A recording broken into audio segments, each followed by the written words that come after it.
Everyone, this is Dr. Samriddhi. Welcome to my YouTube channel for TET exam preparation. Last video third theory थी learning की, जो psychologist Thorndike ने दी थी, trial and error theory. और जो आज की वीडियो है वो है fourth theory of learning, gestalt theory of learning और लर्निंग बाय इनसाइट। इसे हम अंतर्दृष्टि या सूझबूझ का सिद्धांत कहते हैं। इसे गेस्टाल्टवादियों ने के नाम से भी जाना जाता है। इसके जो मनोवैज्ञानिक थे वो थे वर्दीमर, कोहलर और कॉफका। उन्होंने एक परसेप्शन पर रिसर्च किया था। उनका मानना था कि प्रत्यक्षीकरण के द्वारा ही जो है मनुष्य जल्दी सीखता है। यानी कि जब हमने नॉलेज गेन करनी होती है तो हम अपनी सेंसेस का यूज़ करते हैं और नॉलेज को गेन कर सकते हैं। वर्दीमर का मानना था the whole is greater than the sum of its part, संपूर्ण अंशों के योग से बड़ा होता है। उनका मानना था कि जब कोई प्राणी संपूर्ण स्थिति को समझ लेता है तो सीखने संबंधी समस्या को आसानी से हल कर सकता है। और जो ये गेस्टाल्ट शब्द था वो जर्मन भाषा का शब्द है जिसका अर्थ होता है संपूर्ण, यानी कि होल। जर्मनी के महान मनोवैज्ञानिक कोहलर ने भी कुछ प्रयोगों के आधार पर अंतर्दृष्टि द्वारा अधिगम के सिद्धांत, जिसे अधिगम का गेस्टाल्ट सिद्धांत भी कहा जाता है, का प्रतिपादन किया है। इन्होंने कई पशुओं पर अपने एक्सपेरिमेंट की है। इन्होंने मनुष्य के समान पशु भी बुद्धिपूर्ण निरीक्षण द्वारा सीखते हैं, इनका ये मानना था। इन्होंने जो एक्सपेरिमेंट किए थे वो एक चिंपैंजी पर किया था जिसका नाम सुल्तान था। इस पिक्चर के द्वारा आप देख सकते हो कि एक कमरे के अंदर चिंपैंजी यानी कि सुल्तान को बंद कर दिया गया है और ऊपर छत पे कुछ केले के गुच्छे को लटका दिया गया है। और साथ में इस कमरे के जो पहली सिचुएशन है उसमें दो बॉक्स रखे गए हैं। अब यहाँ पे सुल्तान यहाँ केलों तक पहुँचने की कोशिश करता है, जिसमें वो पहला बॉक्स रखकर केलों तक पहुँचने की कोशिश करता है और वो वहाँ तक पहुँच नहीं पाता। सेकंड सिचुएशन के अंदर भी वो ऐसे ही करता है। थर्ड सिचुएशन के अंदर वो सोचता है कि अब मैं क्या करूँ। फिर वो दोनों बॉक्सों को इकट्ठा करता है और उसको सूझ आती है कि अगर मैं दोनों बॉक्सों को इकट्ठा करके केलों को लूँगा तो वो आसानी से लिए जा सकेंगे। ऐसा विचार करने पर वो एक बक्से के ऊपर दूसरा बक्सा रखता है और केलों तक पहुंच जाता है। तो हम जब वो अपने लक्ष्य को प्राप्त कर लेता है तो हम कह सकते हैं जो उस विचार थे वो अंतर्दृष्टि से संबंधित थे, यानी कि उसकी सूझबूझ सिद्धांत से संबंधित थे, जिसके कारण वो अपने लक्ष्यों तक पहुंच सका। यहाँ पे हम कह सकते हैं कि कोहलर का मानना था all learning take place through insight. Kohler का मानना था कि सब कुछ अंतर्दृष्टि द्वारा सीखा जाता है। यानी कि हम कह सकते हैं अंतर्दृष्टि का अर्थ है समस्या समाधान को गहराई में देखना। वुडवर्थ ने भी कहा है कि अंतर्दृष्टि का अर्थ है अच्छा निरीक्षण, स्थिति को पूर्ण इकाई के रूप में समझना या स्थिति के उन भागों को समझना जो लक्ष्य प्राप्ति का मार्ग दिखाते हैं। Laws of gestalt theory. Gestalt theory के नियम क्या हैं? First is the law of similarity, समानता। जब भी किसी दो चीज़ों में अधिक समानता होती है तो बच्चा जल्दी सीखता है। जैसे रूप, आकार, रंग और आकृति में अगर समानता होगी तो हम आने वाली सिचुएशन में को जल्दी समझ सकते हैं। Second is the law of proximity और नियरनेस। जब दो चीज़ों में अधिक निकटता होती है तो हम जल्दी सीखते हैं। हम कह सकते हैं एक वस्तु जब दूसरे के निकट होती है या सार्थक होती है तो जल्द सीखने में आसानी होती है। Third is the law of continuity, निरंतरता।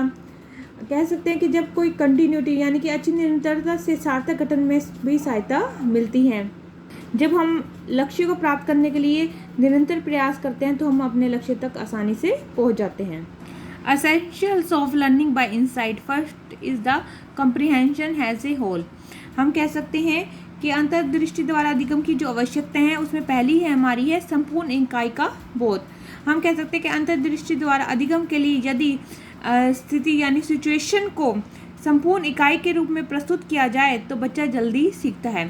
Second is the clear goal, स्पष्ट लक्ष्य। हमेशा जो गोल है वो क्लियर होना चाहिए, स्पष्ट होना चाहिए, तभी हम उस तक आसानी तक पहुंच सकते हैं और बैरियर्स को हटा सकते हैं। Third is the power of generalisation, यानी कि सामान्यीकरण। लर्निंग करने वाला जब विभेदीकरण यानी कि डिस्क्रिमिनेशन के साथ साथ जनरलाइजेशन को भी समझने लग जाता है, यानी कि दो वस्तु में समानताएं देखने लग जाता है, तो भी बच्चा जल्दी सीख सकता है। Fourth is the suddenness of solution, समाधान। अचानक से जब समाधान उत्पन्न होते हैं या अंतर्दृष्टि के परिणाम स्वरूप समस्या या स्थिति संबंधित वस्तुएं जो है कह सकते हैं कि अचानक से सूझ उत्पन्न कर देती हैं और हम अपने समस्या के समाधान तक पहुंच जाते हैं। Next is the new forms of object, वस्तुओं का नया रूप। हम कह सकते हैं कि जब वस्तुओं का नया रूप प्रस्तुत सामने किया जाता है तो बच्चा जल्दी ही सीखता है। 6th इज द ट्रांसफ़र, यानी कि अधिगम का स्थानांतरण, यानी कि ट्रांसफ़र ऑफ लर्निंग। यदि हमारा पीछे सीखा हुआ ज्ञान आगे काम आता है तो हम अंतर्दृष्टि द्वारा यानी सूझबूझ के सिद्धांत द्वारा हम अपनी समस्या को जल्दी हल कर लेते हैं। 7th is the change of behaviour, व्यवहार में परिवर्तन। अंतर्दृष्टि द्वारा यानी कि इनसाइट जो हमारी है उसके द्वारा हम सीखी गई बात से हमारे व्यवहार में परिवर्तन हो जाता है, यानी कि बच्चे के व्यवहार में जल्दी से परिवर्तन होता है। ये 7 पॉइंट से एसेंशियल पॉइंट थे लर्निंग बाय इनसाइट के। Comprehension as a whole, clear goal, power of generalisation, suddenness of solution.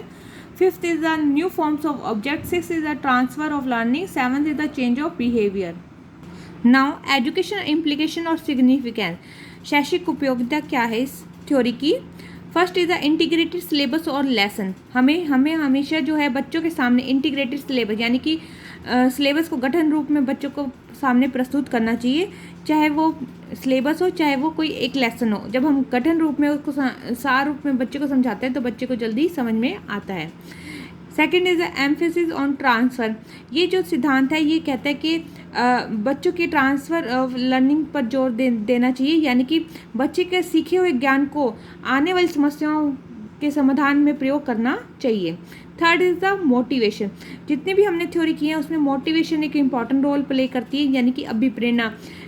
हमने जितने भी प्रयोग किए गए हैं उसमें चाहे कोई डॉग रखा गया, चाहे कैट रखे गए, चाहे रैट आपके, चाहे चिंपैंजी, यहाँ पे सबको एक भूखा रखा गया था। इस जो भूखा रखना था वो यहाँ पे अभिप्रेरणा का काम करता है, यानी कि मोटिवेशन का काम करता है। तभी वो जो है पशु है उस समस्या समाधान तक पहुँचने का काम करता है। यदि मोटिवेशन नहीं होगा तो हम अपने लक्ष्य तक पहुँच नहीं पाएंगे। Fourth is the emphasis on insight, सूझबूझ द्वारा कह सकते हैं सूझबूझ को पर जोर देना। यह सिद्धांत जो है रटने की अपेक्षा सूझ पर जोर देता है, यानी जब अचानक से आपको समस्या का समाधान मिल जाता है तो उसको एम्फेसिस करता है। Fifth is the development of higher mental ability. Higher mental ability यानी कि उच्च मानसिक योग्यताओं को विकसित करने में भी ये सहायक है। जब बच्चा अपनी सूझ के द्वारा कोई समस्या का हल करता है तो उसकी जो मेंटल एबिलिटी है वो विकसित होती है। Six is the useful for scientific invention. जितने भी साइंटिफिक इन्वेंशन हैं, जितने वैज्ञानिक खोजें हैं, उनमें इस चीज़ को उन सिद्धांत को प्रयोग में लाया जाता है। Seventh is the problem solving approach. यह सिद्धांत प्रॉब्लम सॉल्विंग अप्रोच से संबंधित है, यानी कि समस्या समाधान उपागम से संबंधित है। यहाँ पे जो ये सिद्धांत है समस्या को हल करने में सहायक होता है। Eighth is the goal oriented approach. हम कह सकते हैं ये जो है लक्ष्य केंद्रित भी उपागम है। ये जो सिद्धांत है बच्चों को अपने लक्ष्य तक पहुंचने में मदद करता है। Ninth is the useful for higher education या हायर क्लासेस। जितनी भी उच्च कक्षाएं हैं उसमें इस सिद्धांत का प्रयोग किया जाता है, क्योंकि यहाँ पे रटने पर बल नहीं दिया जाता। Tenth is the useful for difficult subject. जितने भी कठिन विषय हैं उसमें इस सिद्धांत का बहुत ही उपयोग है। यह सिद्धांत साइंस, मैथमेटिक्स और लिटरेचर जैसे कठिन विषयों को में इस्तेमाल यानी कि यूज़ किया जा सकता है। 11th is the useful for intellectual power. यह बच्चे की मानसिक शक्तियों का विकास करता है, साथ साथ में तर्क शक्ति, हम कह सकते हैं तर्क शक्ति, चिंतन शक्ति आदि का भी विकास करता है। सूझबूझ का सिद्धांत है बच्चे की मानसिक शक्तियों का विकास करता है और बच्चों की रचनात्मक यानी कि क्रिएटिविटी को भी विकसित करता है। अब हम ये कह सकते हैं कि सबसे जो इसका लिमिटेशन है वो यही है कि एक तो ये छोटे बच्चों के लिए उपयोगी नहीं होता, ये बड़े बच्चों के लिए उपयोगी सिद्धांत है। और हम ये भी कह सकते हैं ये जो सिद्धांत है समस्या समाधान संबंधित है। यहाँ पे समस्या जो है अपनी प्रमुख भूमिका निभाती है, यानी कि किसी भी इस इनसाइट थ्योरी का तभी प्रयोग हो सकता है जब आपके पास कोई समस्या हो, जब आप कोई गोल हो, लक्ष्य हो। और या ये जो थ्योरी है, सिद्धांत है, ये बड़े बच्चों के लिए उपयोगी अधिक है। इस सिद्धांत का जो प्रमुख उद्देश्य है वो ये मानना है कि व्यक्ति जो है समस्या का पूर्ण रूप से प्रत्यक्षीकरण करता है, भागों में नहीं करता है। साथ साथ इसमें प्रशिक्षण का स्थानांतरण यानी कि ट्रांसफर ऑफ ट्रेनिंग भी होता है। इस सिद्धांत के अनुसार अचानक से ही समस्या का समाधान प्राप्त हो जाता है। Thank you. If you like our video, please like, share and subscribe.